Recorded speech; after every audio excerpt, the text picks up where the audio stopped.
കൊച്ചിയിൽ വീണ്ടും തോക്ക് ചൂണ്ടി കവർച്ച. എറണാകുളം സൗത്തിലെ മെട്രോ ലോഡ്ജിലാണ് 4 സംഘം കവർച്ച നടത്തിയത്. 3 പേർ പിടിയിലായി.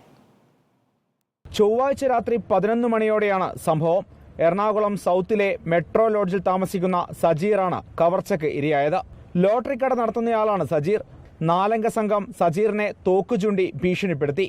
തോക്കുകൊണ്ട് കണ്ണിന്റെ താഴെ ഇടിച്ചു. സജീറിന്റെ 65,000 രൂപ വില വരുന്ന ഐഫോണും 5,500 രൂപയും കവർന്നു.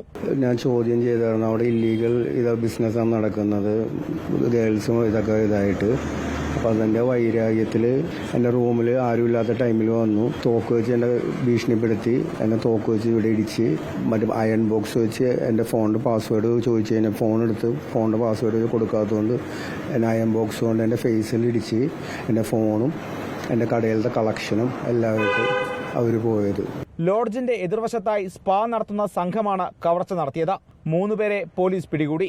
ദിവസങ്ങൾക്ക് മുൻപ് സജീറും അക്രമി സംഘവും തമ്മിൽ തർക്കമുണ്ടായിരുന്നു. ഇതിന്റെ വൈരാഗ്യമാണ് ആക്രമണത്തിന് കാരണമെന്നാണ് കണ്ടെത്തൽ. ലൈസൻസ് ഇല്ലാത്ത തോക്കാണ് സംഘം ഉപയോഗിച്ചത്. തോക്ക് ചൂണ്ടിയുള്ള കവർച്ചയും അക്രമവും വർദ്ധിച്ചു വരുന്ന സാഹചര്യത്തിൽ പ്രതികളുടെ ക്രിമിനൽ പശ്ചാത്തലം പരിശോധിക്കുമെന്ന് പോലീസ് അറിയിച്ചു. റിപ്പോർട്ടർ, കൊച്ചി.